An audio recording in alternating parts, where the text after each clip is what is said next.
Really excited today to have President Gordon Jones join us on the BVA Boardroom Podcast. Gordon Jones received his Master of Business Administration from Stanford Graduate School of Business. He also has a bachelor's degree in economics and political science from Brown University. Gordon's higher education is focused on maximizing the value of public higher education and serving students and communities. From 2011 to 2015, he was the Evans Family Foundation Managing Director of the Harvard Innovation Lab, and Gordon now is the president of College of Western Idaho. Just an amazing human being to start with, but a real visionary leader who is going to take CWI to the next level. Excited to hear what he has to say today. Welcome, President Gordon Jones.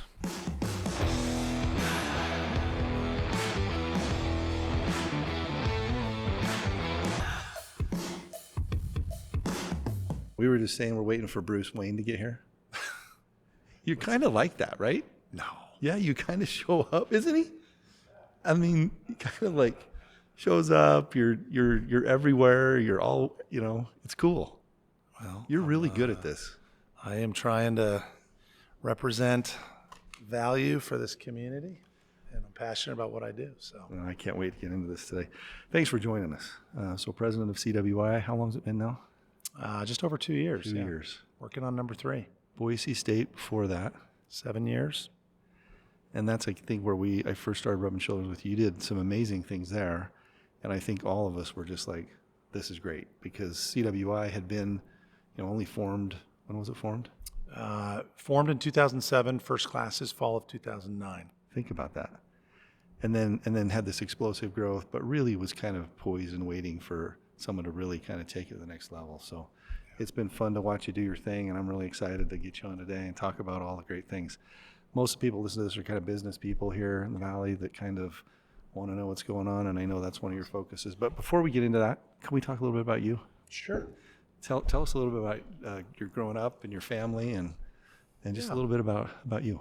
So I moved to Idaho in 2015. Yeah, I grew up back east. I grew up in a town outside New York City on the Connecticut side. I had a dad who commuted in New York City. So that's for those not from the Northeast or major cities, that's a train ride every day. And really enjoyed that community. Like a lot of places, your hometown is no longer like you remember it. But great growing up, great family, 3 older brothers, a lot of wrestling. A lot of similar hockey interests. Yeah, a lot of sports in the family. For me, it was ice hockey. For them, it was 2 of them. It was soccer, and 1 was baseball. Yeah, and you played quite a bit of hockey. Talk a little bit about it. I mean, you were pretty competitive. Yeah, I think how we're formed as adults, in a lot of ways, there are a lot of experiences we all have. I've always kind of enjoyed competing. Hopefully, competing for good as an adult, less focused on the score. But I played a lot of ice hockey. Had the fortunate benefit of being recruited and going to a school that allowed me to both play and pursue higher education. Had a chance within that journey to also travel out to the Northwest. I played for a junior team up in actually northern British Columbia, which was quite an experience for an 18-year-old coming from the Northeast. But you learn a lot about yourself when you take on unknowns, in some cases risks, and those were some of the early decisions that I made that I think it really kind of helped me feel comfortable with the unknown and get excited about opportunity.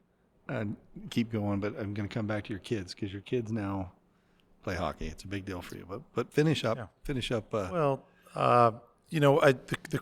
quickest version of my background is went to Brown University in Providence, Rhode Island.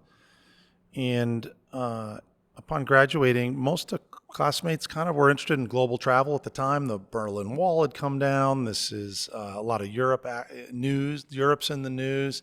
For whatever reason, I wanted to head west. So I moved to Arizona. I turned down a corporate job in New York for PepsiCo to go teach high school at a small rural high school in north central Arizona. What was the town? Well, there was no town. It was actually a 30,000-acre cattle ranch between Prescott and Sedona. Okay. And it was called the Orem School. It was founded by a ranch family. Charlie Orem was the head of school retired right before I got there, but he was still living on the ranch, and it was mostly for ranch families, a lot of Native American families. Most notable for me was a couple of things. One was I got a lot of experience, stepped into a place where in the West, I think of a place where you get an opportunity to really get your hand on the wheel a little bit earlier. Fell in love with the Intermountain West. I love big spaces, big skies. And ironically, it's in the small world category, my very first boss, fast forward to my time here in Idaho, turned out to do an interim head of school for the Riverstone School here in Boise. And we had a great year hanging out before he continued his retirement.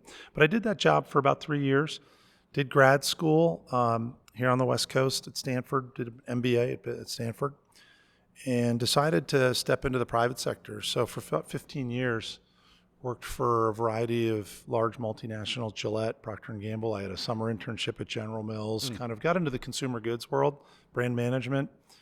Really appreciated what it takes to be in relationship with your customers, understood what brand meant, really understood stewarding that journey and trying to listen to that voice of who you serve. But meanwhile, I always had education. I was teaching in the evening for part of that at one of the local universities in Boston. Got involved with Harvard and made a pivot in 2010 to full-time work in higher ed. Took a role very early on at Harvard to be the inaugural head of the Harvard Innovation Lab, which was looks to the outside like entrepreneurship. A lot of students, a lot of bright individuals doing a lot of great venture creation. From an academic standpoint, it was actually Harvard looking to do applied education. Stanford and Harvard kind of are two schools that maybe keep an eye on each other, and Stanford has a lot of very well-known entrepreneurial alums, so does Harvard. But many of those grads from Harvard had to drop out before they could kind of really pursue their ventures. Bill Gates, Mark Zuckerberg.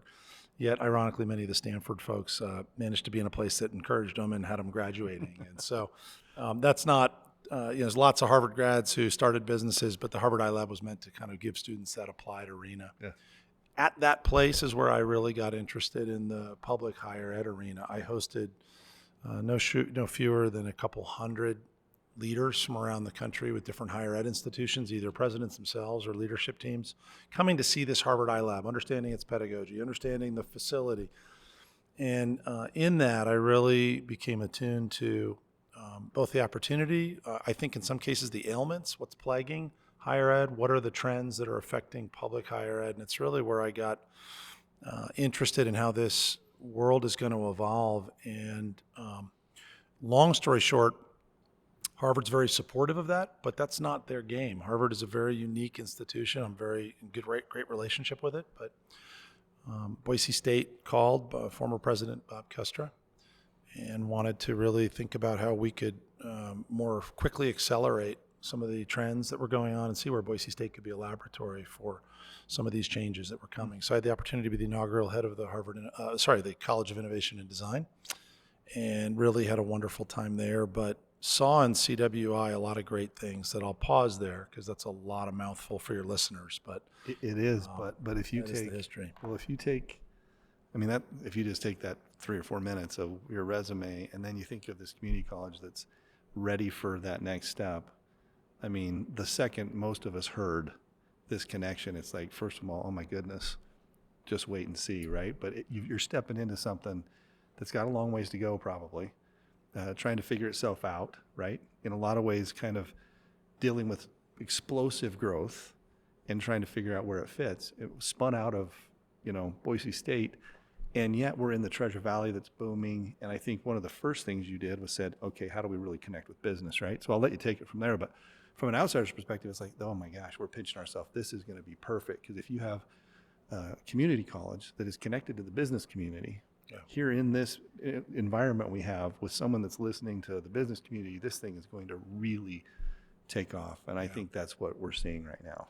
Well, there are so many layers to how we could take a conversation, but I would just say, look, presumably most people listening to this appreciate this is a valley and a state, Southwest Idaho or the overall state, that's experiencing tremendous growth. We're busting through inflection points around what we need. We are, I think, in a once in a 50-year period or more, making decisions that are going to architect tremendous future implications. And I don't think everybody has that opportunity at any one economic cycle or geography you're in.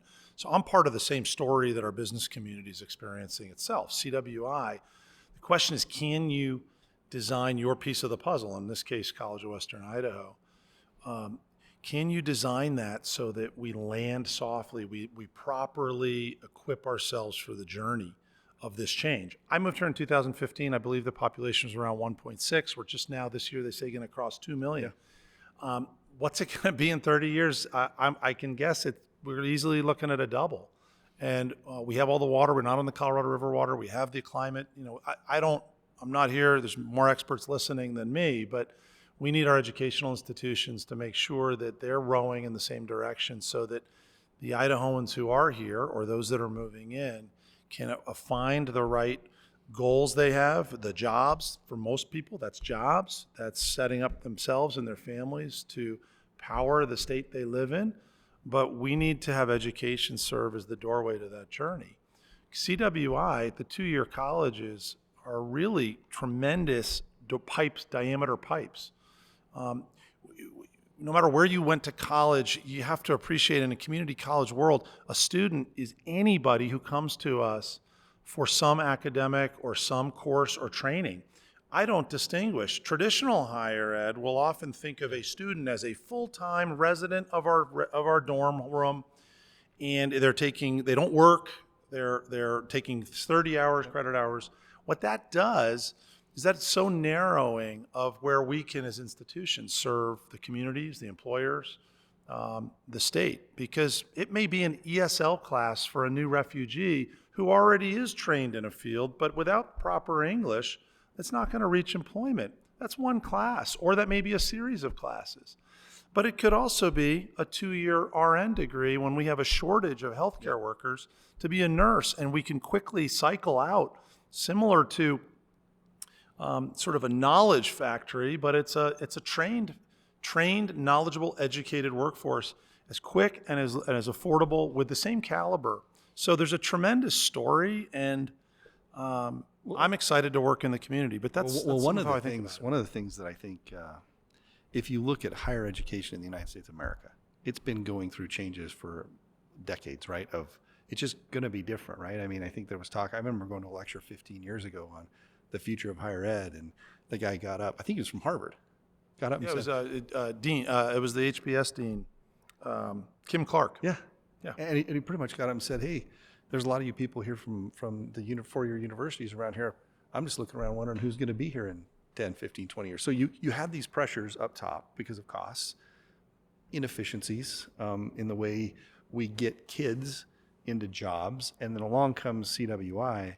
That to me is where this is exciting, because the pressures of brick and mortar, big, expensive, things, you're going to come along and kind of like line of sight. Here's the kid. It's an Idaho kid. Here's the jobs, Idaho jobs, booming in all things. You mentioned healthcare. I mean, think about the pressures. I'm going to be honest with healthcare. Think about the behavioral health. Think about plumbers, welders, HVAC. I mean, you go down the list of what's needed. It's everything, right? And all of a sudden, you now can capture these kids and say, what do you want to be? Yeah. Where do you want to go? And let me show you, because we can hop online right now. I've done it with my own kids. I've got 2 older kids, and we got kind of a split family. The 2 younger ones, we've been on your website, and the one's trying to decide what they're doing right now, and I'm like, look at this. What else do you want to do? And it's been awesome as a father to say, no matter what you kind of are interested in, here's an opportunity for you. And it's incredible, because that's what we need so much in America, and specifically in a high growth area, to see that connection to the kids and the jobs that are right here. Yeah. Well, I'm also really big on understanding all of us as institutions. I don't care whether a listener here is running their own organization or whether you're just taking a moment to think about higher ed. I'm a huge proponent of understanding what's your thesis on your industry and what's your particular prescription for your organization. How are you going to be uniquely thriving? And what you've just described in your prior comments is really, we're an industry that is undergoing tremendous change. And those are things that have been thrust upon us, but that's the real world. That's what happens to everybody. We have new substitutes and alternatives. We have global pressures. We have the rise of technology that's enabling new delivery vehicles, whether it be online, others. You have the unbundling of what historically has been higher ed, where you got everything. You got knowledge, you got a network, you got a certificate, you got an employment, an employer. Everyone kind of thought college helped you grow up faster, with air quotes. All of that was slurried into one price: trust us and go to college. Well, you're learning that actually people are saying, I'm going to peel that off. I actually just need this. I just need that. I'm only going to take this. And we've been sluggish about understanding that although we love what we do historically in higher ed, that is insufficient when you're realizing that you're here to serve people. And those people are the ones asking for a different answer. And if we don't provide it, someone else will. And that's not doomsaying. That's not anything other than just the way the world works. Change is constant. And so what I love about our community colleges in particular, and this is a category statement across the country, is they've historically been very centered in a very pure play way. It's sort of a business term, but a pure play around affordability and economic empowerment. And it happens to be that is what I believe two of the most critical focus areas for any higher ed institution should be focused on. What is your answer to those two things? And within that, I believe, is individual institution answers. At CWI, for us, we've been benefiting from the fact we're $3,300 a year for a typical full-time student. We have most of our programs, we have 121 programs, 51 of them are career technical in nature. Most of those pay $50,000 to $100,000 or more. So that return, that economic empowerment, which today you hear about, the second largest debt burden in the country is education debt. It's constant. You look at New York Times, Wall Street Journal, just look at articles once a month, if not once a week. It's constantly talking about these topics and these themes. And so if you're able to have that answer, and CWI is one piece of this puzzle where I think we're in some ways writing the playbook for others in higher ed. We're going to be able to show that you can have faith in public higher ed. It's not worth it, or I should say the positive side of that. It is worth it, but you do need to be choiceful. And it is complicated, and you have to have empathy for those parents thinking of those things through. So you're watching an industry change. You're hopefully here in Idaho, I want to believe CWI is attuned to those trends. We have a prescription, which is we're going to stay very focused on that education. We serve the 10 counties here in Southwest Idaho. You are going to be a commuter, so I'm not going to offer you the flag football. We do have clubs, but we're going to celebrate, going to community events that are put on in the community. We're going to have first-rate teaching facilities, but we're going to make sure those dollars go to those facilities, and the community around us will supply some of the other experiences. And guess what? You might just like that combination more than you like another offering within the higher ed world. I love it. I love the other thing, Gordon, you've kind of hit on it, but from a different perspective. I spend a lot of time, a lot of my friends are in construction, subcontractors, and you look at that right now, the commodity that is most precious in this community is people that want to work. And they see the partnership, and they consider it a partnership with CWI. They see that as the most treasured thing they have, because if they can get a motivated kid that has some ambition to do something, and there's a job at the other end that they can make a really good living. I mean, a livable wage with a family. Before, if there wasn't this connection or this CWI solution, now there is. So a lot of my friends are paying for. They're offering, hey, you come work here, I'll pay for it, because their ROI. So now you got the ROI for the student or the family, you got the ROI for the company, and you got a institution sitting there listening to you saying, what else do you need? What else can we do? And I look at what you're doing with Micron. I look at what you're doing with the different industries that are coming to you and saying, hey, be our solution. But you're an ROI for the family, which if you think about as a parent, right? I'm a parent. I love my kids more. I mean, you don't know until you hold them, right? And you go, oh man, I love you. And then they all have their own struggles. They come up and they try to figure out life. And my first two kids had a very traditional what they wanted to do. And then my last two really kind of are, I don't know, but I want them more than anything for their own self-esteem, to figure out what's going on, and to have in our community something that can help them get to that next level with all these choices. Amazing. And now go to the business community. Business community saying, hey, what I need more than anything in a growing community, I need people. And I've got a partner right down the road where I can sit and come into my interview, here, let's get you going. And You know Pancho Romero. Yeah. So I cannot tell you. I was going across the park. I was walking across the parking lot, and someone drove by, and I've told this story before, but he rolled down his window, and hey, what are you doing? It's one of his employees, and listening to him talk about Pancho putting him through school, and what it meant to him. I mean, this is more than, it's bigger than we are, and we're part of something that's taking care of Idahoans, giving people a chance, and it's really transformative, and just really appreciate that opportunity we have. I totally agree. There's so much to unpackage in what you just said. One is, first of all, I think all of us want to see the talent that everybody has. I mean, if you're community involved, I think you pretty quickly realize talent is not born in any one zip code. It's all over. And fundamentally, when we get the chance to unlock that, we as a community benefit. There's talent all over this valley, all over the state that can make tremendous impact from individual contributor roles all the way up to leader roles. Higher ed is an incredible vehicle for unlocking that. You mentioned your 4 kids, and one of the sneaky benefits, it's not the front of the microphone. I've never yet given a speech on this, but it's actually significant. And you're alluding to it with what you just said, is you can actually go to a place like a CWI. That affordability is so high that you could try a semester, and if it doesn't fit you, you're not buried. You haven't made a long-term or a deep financial commitment. $1,000, maybe $1,500, or if you just take one class, it could be as little as $300 or $400. You just described the exact conversation I've had, because I'm like, hey, look, we can get in next semester, give it a try, see what you think. You might fall in love with it. It might be great.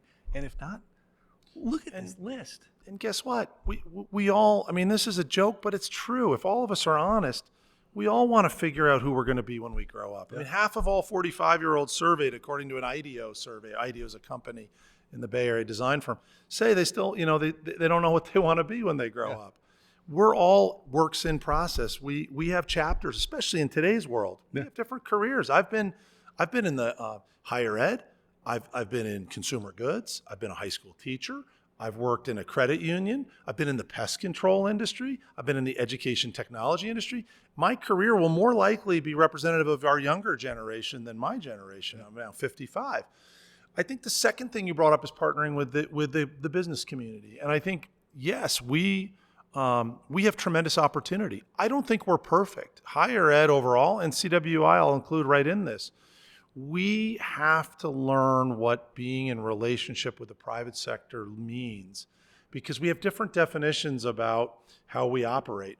First of all, efficiency in higher ed is not an organizing principle of our entities. And that's kind of a concept. I don't know how much you think about this. Your listeners will think about this. But, in business, it's kind of it's completely understood. We're here to organize. Efficiency usually leads to good use of resources. That's how we have profitability. Yeah, that's how we all go home and be able to afford what we do. We have a multi-state. CWI serves students, but we also have to listen. We're in partnership with our faculty and staff, with legislators, with the business community, with parents, with donors. Everybody is important to the survival and thriving, ultimately, of these institutions. That's not meant to be an excuse. It's just a comment of the nature of our existence. And so what we need to learn to do is that when industry, we need to learn how to communicate what delivering means. You can't, if Micron can't say to Boeing, when they say I'm going to make up a statement, but I need $1 billion in memory chips in 18 months. They can't say, well, we're going to really try, and hope it gets delivered. That would never last. The company wouldn't be here, and they'd have others that would stand in line. In higher ed, there is a tendency to sort of do effort-based commitments. Effort-based. We're going to try. And I don't know. I myself am exploring the degree to which, because we're working with humans, there is inherently a transformative and a journey that people go on. But where can we get better at saying we can deliver on that commitment? What can we do that recognizes that employer community, especially in a community college where our students are going to be 98% of our students at CWI, we have over 31,000 individual students this year that will take from one class to a training to a full-on AA degree. Those 31,000 folks, 98% of whom live in Idaho, 83% in Ada and Canyon County. They want to stay here. Those are not people who necessarily are looking to move out of state. So the better we're able to be in relationship with employers, the better opportunities our students. We win for students and our employers win for the community. So that's the other piece of this is I'm actively thinking about how can we get better and better, this continuous improvement mindset. Because ultimately, much like anything else I say to our community, without the Treasure Valley, we don't exist. We have no reason to exist. So if our community doesn't rave about us, we need to think about what we're doing, where the gap is. And so those are two things that I think about when what you just talked about, unlocking human potential, the fact that the consequences of failure are actually low in community colleges, which is ironically a positive. And I hate to say it that way, but it is. And that ability to explore, unlock your talent, and then the business community and how we partner are both key areas for us and things we take a lot of pride in trying to get better at. What's exciting on the slate right now for you, programmatically, or kind of what's next for CWI? I think we have a lot on our plate. We have a lot of things to be. But first and foremost is we have 31,000 students, and we really don't have a campus. And I would be really straight up with you, and I know, your work will be instrumental in this. But we have 100 acres in Nampa, and we have 11 plus downtown Boise that we owe to, I believe, our students the opportunity to participate in what I call congregated learning, being able to come to one place. Today, we have leased spaces. We've got to have students. I have one student, a parent told me their student loves being at CWI, but 3 classes, all of them require them to drive 10 to 15 minutes away. And that is not okay with my book. We want to be a place where students can come and get affordable, employable education, but I don't want anonymous education. I want you to have the benefit of being able to walk with a classmate, have 20 minutes between classes, maybe go get a cup of coffee, a lemonade, whatever works for you, and be able to get to know each other. And that can enhance that learning. And that's what we're going to see with our Boise campus and then the building that we have in Nampa. So that's a critical, I think, enabler for us to also be able to incorporate the quality, but also the numbers of growth. And there's tremendous. I talk to a lot of people about brand and culture. And for whatever reason, it's always been something I've been passionate about. So when we do a company, we spend a lot of time on it. We spend a lot of effort on it. So I have a lot of people come to me and say, "Hey, how do you do it?" Right? And one of the things I ask them is, "What's your current situation?" Because without a campus, a building, an office, I don't know how you do that, because it starts with, what do I feel like? Like, I leave my family at home, and I always tell our employees, you leave family at home, I want it to feel like you're coming to your second family here. I want you to feel good here. If you don't have a place to feel that, your level of difficulty is much higher. The next thing is the people, right?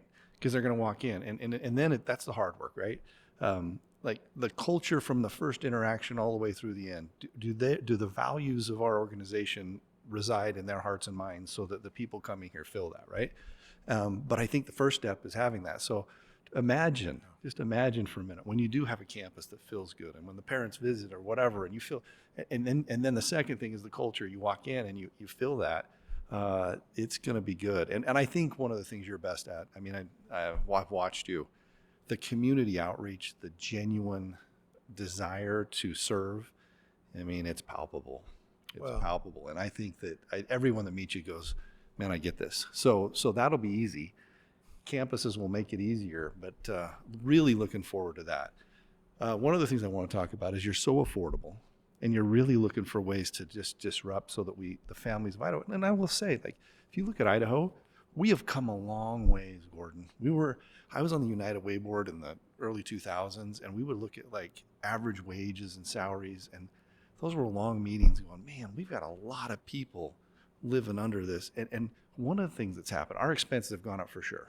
I mean, housing has gone up, but we have a lot of companies here that are providing livable wages for us. And so I look at that growth and the chances we have of keeping our kids here. It's never been better. Like you said, you have these 30, there are jobs here that if we can match that up, you're going to keep our most precious possession, which is our kids, And by the way, and it wasn't always that way. We would sit meeting after meeting saying, how do we create an environment where you can bring kids back here? It's here. Now it's just how do we align and create that harmony between the different segments of families and education and jobs to keep them here. I mean, I agree. Even when I moved here in 2015, I remember for the first 3 years, the main message was everybody loves everybody who's a job candidate, perhaps out of state, coming in for interviews. The number one thing I heard my first 3 years, and again, I'm a new resident in Idaho, the terminology, roughly 10 years ago, 9 years ago, sorry, was, oh, this is a great place, but what happens if this job I'm taking doesn't work out? I'm stranded, was sort of the idea. That's gone. I don't hear anybody talking about that right now. What I'm more interested in as an educator and thinking with CWI in our lenses is how are we, it comes back to the first thing we talked about, the inflection points, the growth in this state. What has made people love Idaho? I certainly revere people who came before, and this has been a wonderful place for a long time. But it's the idea that this livability at scale, there's a Western sense of independence, there's some of that self-reliance, dash of that in there, but there is an architecting. I don't think things just spontaneously stay amazing. And I believe that a place in Idaho where people don't ask you what you do for your work. I grew up in the Northeast. People want to stratify you and figure out, are you one of them? Are you in this club or in that group? Or, it's very socially conscious. Not here. It's a beautiful thing. Yeah. I've seen people that from all walks of life just want to know you. And if you're someone who's worth a handshake, that's great. And that's something that I know I feel is special. And I feel like part of that is because everybody feels like they have a reasonable chance to participate in the life that's around here.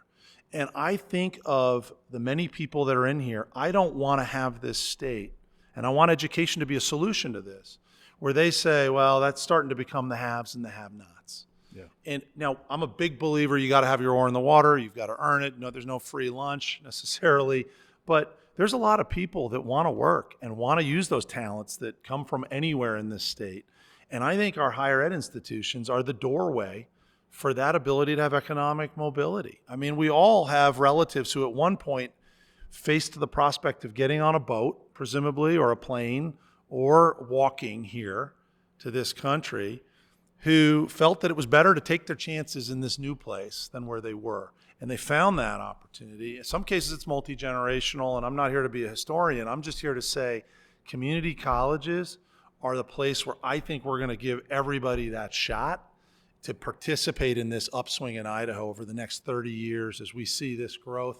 I'm not making the growth, but I'm just here to make sure we try to digest it and give everybody a shot to have this place stay as great as what we like it.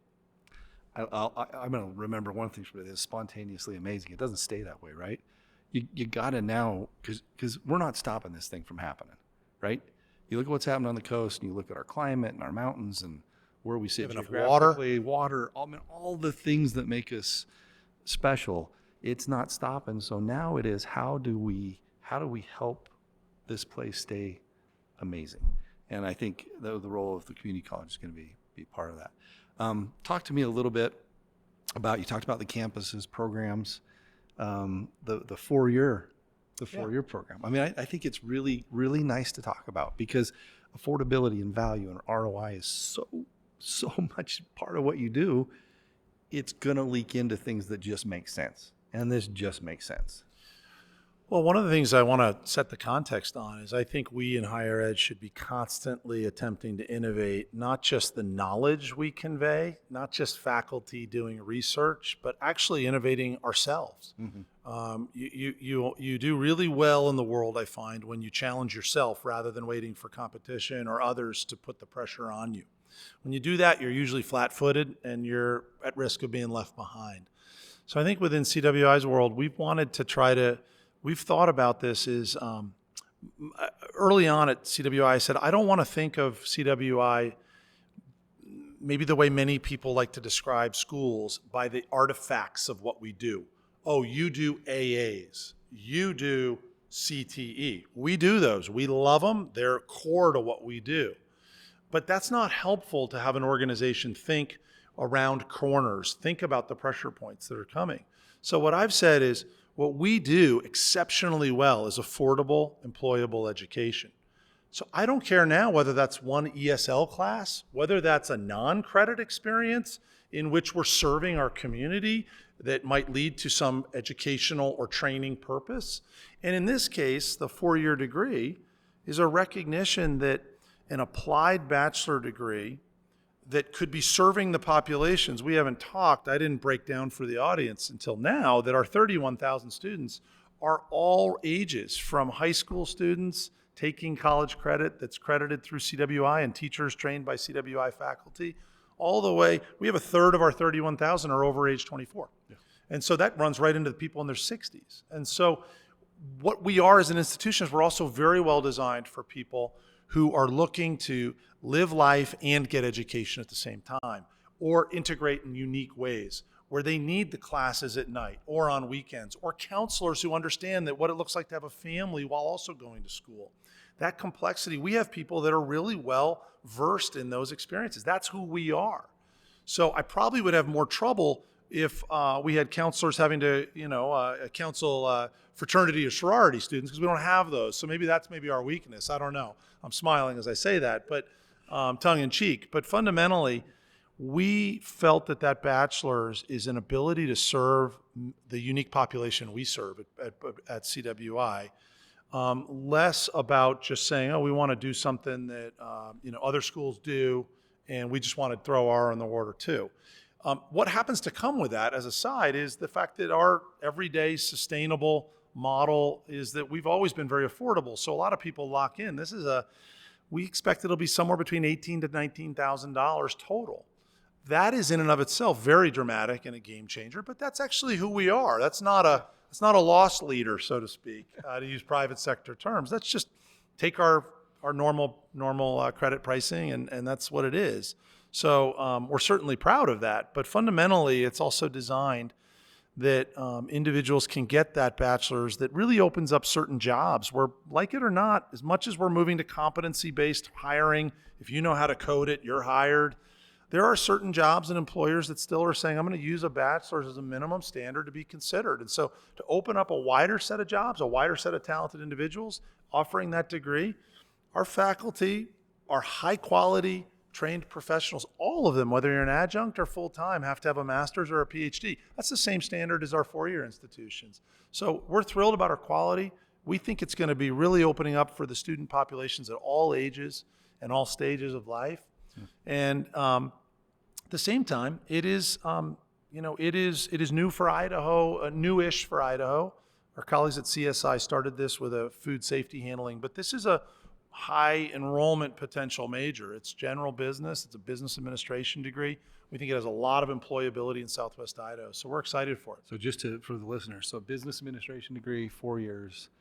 When is that started? So there are some administrative and regulatory filings we have right now. So the state of Idaho has approved that, the State Board of Ed. We're very appreciative of their willingness to step in and support that. We then are now with our accreditor and then the Department of Education. So we're not officially able to say we are doing this until they say you can say that, okay. But we're anticipating if they do approve it in the timeline we would hope for, it would be January of 25. So we'd be 8 months out. We do have a sign up on our website if people want information.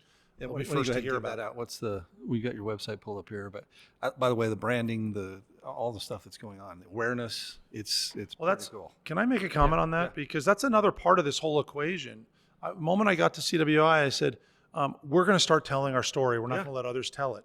Because invariably, when you ask students and you ask your listeners, and if people are really honest, they'll say, when you say community college, eventually, if people start to be honest, they'll say, well, I'm worried my child might be not challenged as much by it. Or it's a place you go when you don't maybe have other opportunities or you really don't have money. And while that may be true for some people, we accept 100% of people who apply. We're proud of that. Fundamentally, I would actually argue that CWI is a place where smart people go, people who understand value, people who understand the caliber, the challenge. We've had students, if you want to go be a junior somewhere, transfer to Ivy League schools. There is no shortage of talent that walks our halls. So our marketing is designed to be distinctive for Idahoans to know who we are. Most people have heard of us. They don't actually know what we do. Amen. And we're going to tell that story, and we're going to tell it proud. I give a lot of advice when people going into medical careers. And it takes me 2 seconds because I'll say, go to CWI. Because you're going to get a degree that's going to help you have a job. If you were like me and you had to work your whole way through, and you do really well, get straight A's, transfer to a 4-year university somewhere, you're going to come in with experience. You're going to come in with your richness of your experience is going to be way more in those first 2 years, and you're going to be ready and more prepared. So I love the value. This has gone by way too fast, so I want to just hit on one more thing. One of the things we were real passionate about was launch. I know the governor is really proud of it. I was with him Monday night, and looks like it's going to be funded and everything's going to be okay. But so this is for graduating seniors. It's some dollars that can go towards their education. Talk a little bit about that and what kind of a game changer that might be for you guys. Yeah, I mean, Idaho Launch is very significant for the state, for those listening, whether you're interested in higher ed or you're a parent yourself or you know people who are, which hopefully is everybody on this podcast. But I would say this is a program that Governor Little has put a lot of stake in, and we're very appreciative of it. It's the enabling graduating high school seniors, starting here with the spring of 2024. So it's a switch is flipped. It starts this year. They're going to receive the ability to have $8,000. They get access to $8,000 over 2 years. So it's split in half. So $4,000 per year for 2 years to pursue eligible employment majors. Now that's undergoing some legislative discussion, but it's ultimately designed to get individuals some greater access to any of our state institutions, 2 years, 4 years, in those majors where we have high workforce demand. It does require a 20%, I'll use an insurance term, copay. So there's still skin in the game, and I think that's part of the requirement for that. But most Idahoans are going to see a significant drop in those first 2 years. At a CWI, just using today's credit hour pricing, and I'll frame it as a total number because some people don't think credit hours. If you were a full-time student today and you did a 2-year AA, you'd be somewhere with fees maybe around the $7,000 mark total. You go next year as a launch qualified student, you'll watch your personal out-of-pocket costs go from $7,000 over 2 years to $1,400. So you want to talk about and you may still qualify for other financial aids. So this is a tremendous way for individuals to not only try, explore, but grow, nurture, and not find themselves in any kind of deep investment. You can really, this state is making a major investment in its human capital. What I love, there's a lot of things I love about it, but what it is, Idaho kids and their in-demand jobs in Idaho, that line of sight, getting them right where they need to be. I'm really, really proud of the efforts that went into this. And I think if you're a family here, what a game changer. For people that are trying, what do I do? And it comes at a time where, listen, the first 40 whatever minutes of this podcast, even without this, there's a compelling reason to just say, this is what I'm going to do, and this is how I'm going to take my next step with this. And I think the numbers I don't know the exact numbers, but I've heard it's in the way surpassed what they thought would apply in the first year. So over 11, 12,000, I think was last I heard. Yeah, that's amazing. Gordon, this went by too fast. I agree. Love to have you back. But I really appreciate it. Thank you very, very much. Thanks for what you do. It's going to be fun to watch this thing grow and watch it affect lives. I mean, that's the thing is I think for a lot of things you do, and I kind of miss healthcare because of this, frankly. When you're a developer and you just do like buildings, it's different, but watching the kids and you get the stories of people that come in and go through and what they do, it's really powerful. Well, I appreciate it. My view is everybody even listening here, we're all pieces of the puzzle. I have my oar in the water. I think CWI, we collectively as a community of faculty, staff, we have our oar in the water, and hopefully we can all build a state that continues to stay wonderful and vibrant for generations to come. Amen. Thanks, brother. Appreciate it.